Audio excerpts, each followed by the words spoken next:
Hola, muy buenas señores. Ahora que ya sabemos lo que es un ORM, vamos a ver cómo podemos crear un ORM dentro del Visual Studio. En el Visual Studio, como hemos dicho, en el .NET vamos a utilizar el Entity Framework.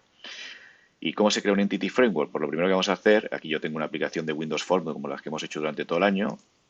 Botón derecho, le voy a crear aquí una carpeta. Y voy a crear una carpeta que se llama Models, porque dentro vamos a meter nuestro Entity Framework. ¿Vale?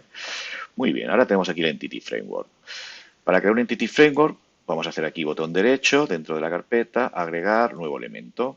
¿Vale? ¿Y qué tipo de elemento? Lo mismo que hemos agregado Windows Forms o hemos agregado clases, vamos a agregar este elemento de aquí. Unado.NET Entity Data Model. ¿Vale? Vamos a poner el nombre, vamos a poner aquí ABP porque vamos a utilizar la base de datos de ABP. Agregamos y aquí nos trae cuatro cosas. Uno es Entity Framework Designer desde base de datos. Esto es lo que vamos a utilizar nosotros, que vamos a diseñar un Entity Framework a partir de una base de datos relacional que ya existe en SQL Server. También podríamos hacer un modelo vacío o con el Code First, que con el Code First es hacer la base de datos a partir de las clases, en vez de las clases a partir de la base de datos. Aquí vamos a darle al siguiente, nosotros vamos a utilizar el primero. Yo ya tengo la conexión, pero si no, lo que tendría que hacer es aquí la nueva conexión y crearla. Vale, nombre del servidor. Pues aquí tendríamos que poner la IP de nuestro servidor, que es el que estamos utilizando, 192.168.56.10. La autentificación Windows No, la vamos a poner SQL Server y aquí vamos a poner el superadministrador, LSA, y la contraseña que tenemos que es informática, con la I en mayúscula, guión bajo, 2020. Y aquí nos tendrían que salir ahora, si lo hemos puesto todo bien, las bases de datos que existen en este servidor y que las que nos podemos conectar con el SA. Creo que me he equivocado en alguna cosa porque no salen. Vale, pero si no... Ah, sí, porque he puesto 12 y no es 12, ¿no? El servidor es 10. Y aquí tenemos las bases de datos, ¿vale? Cogemos el ABP, le damos a aceptar, le decimos que incluya los datos confidenciales y esto nos va a crear un objeto, bueno, un objeto se llama ABP, una clase que se llama ABP Entities. Esta clase, vamos a ver que lo que va a contener son todas las clases que tienen todas las tablas de mi base de datos, ¿vale? Esto lo veremos después. ¿Para qué vamos a poner ahí dentro? Pues como he dicho yo, todas las tablas, ¿no? Vamos a coger todas las tablas, excepto esta, que no es una de las tablas nuestras, sino es la crea él para hacer los diagramas que hacemos de la base de datos. Y ahora fijaros que aquí, por ejemplo, pone poner en plural o en singular los nombres de los objetos generados. Pues no lo vamos a poner porque como tenemos las tablas con nombres en catalán, si hacemos esto, lo que va a intentar es poner en singular. Es decir, normalmente los nombres de las tablas están en plural, los nombres de las clases son en singular. Lo que intentaría es poner en singular las tablas. Y la otra es si queremos incluir o no la clave externa en el modelo. Yo la voy a incluir, pero podríamos no incluirla porque realmente la vamos a utilizar muy pocas veces. ¿Por qué? Porque en vez de utilizar esto, vamos a ver que utilizaremos una cosa que son las propiedades de navegación. ¿Vale? Y una vez hecho esto, lo vamos a dejar así, pues esto ahora nos va a crear una, un diagrama, vamos a ver aquí como un diagrama de clases, con todas las clases que nos va a crear a partir de las tablas que tenemos en la base de datos. Y ahora, ¿cada tabla se va a convertir en una clase? Bueno, pues en general sí, la mayoría de las veces sí, un porcentaje muy alto.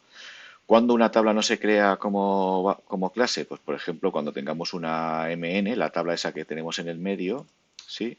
Si no tiene ninguna propiedad extra, sino que solo tiene la clave primaria de cada una de las tablas que está relacionando, esa no se crearía. Me parece que en nuestro modelo todas las MN sí que tienen alguna cosa más, con lo cual se van a crear todas las tablas. Pero, pero bueno. Vale, vamos a ver un poquito, por ejemplo, lo que nos ha hecho. Vamos a ver alguna de las tablas y vamos a compararla con alguna de las clases y así veremos cómo funciona esto. ¿Vale? Pues yo tengo aquí, por ejemplo, vamos a coger, a ver si este señor graba. Aquí tenemos, por ejemplo, siglas, que tenemos el ID, las siglas, el nombre, la descripción y el activo. Y si me voy aquí a la base de datos, pues siglas tiene el ID, el siglas, nombre, la descripción y el activo. Pero, por ejemplo, siglas está relacionado con cursos. Bueno, pues ¿qué ha pasado aquí? Pues que siglas está relacionada con cursus. Vamos a poner esto un poco más para arriba y así podremos ver las dos a la vez. Vale.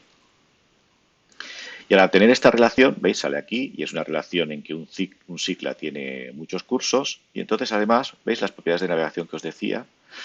Aquí vemos ciclas en cursos, que pues este será el ciclo al que pertenece un curso y esto será un objeto del tipo ciclas. Y en cambio aquí tendremos cursos, que esto será una lista, porque un ciclo tiene muchos cursos, pues aquí estará la lista de todos los cursos que tiene un ciclo. Y esto es lo que vamos a ver que nos va a facilitar, por ejemplo, mucho el trabajo. Y es lo que decíamos en la teoría de utilizar toda la potencia que tienen las clases y los objetos. Esto es lo mismo que cualquier clase o cualquier objeto que podáis utilizar en cualquier lenguaje. Lo que pasa es que esto nos lo ha creado a partir de nuestra base de datos. Esto es muy potente. Fijaros qué chulo, ¿no? Fijaros, ¿esto cómo lo ha creado? Pues fijaros, vamos a ver lo del entity es este que estábamos diciendo, ¿veis? Aquí tenemos estos ficheros .tt, que son unos ficheros un poco raritos, ¿veis? Y hay dos. Y en este, el context, si entramos aquí, nos ha creado, ¿veis? Una clase que es el ABP entities. Y dentro de esta clase ABP entities tenemos pues los ciclas, los cursos, los módulos, los roles, los usuarios, ¿veis? Lo tenemos todo aquí dentro. Y luego, de este otro TT, se ha creado, pues, por ejemplo, esta es la clase ciclas, ¿sí? Que tiene, pues, por ejemplo, aquí el ID, las siglas, el nombre, la descripción, el activo, ¿vale? Fijaros, estas son las clases que se han creado automáticamente a partir de estos ficheros. Para crear esto, por ejemplo, esto se hace, si lo queremos volver a regenerar, se hace aquí, con transformando las plantillas T4. Pues si doy a esto, lo que hace, ¿veis? ¿Os acordáis de este mensaje que os ha salido cuando estábamos creando el Entity Framework? Pues eso sale de crear, eso lo que hace es regenerar las tablas.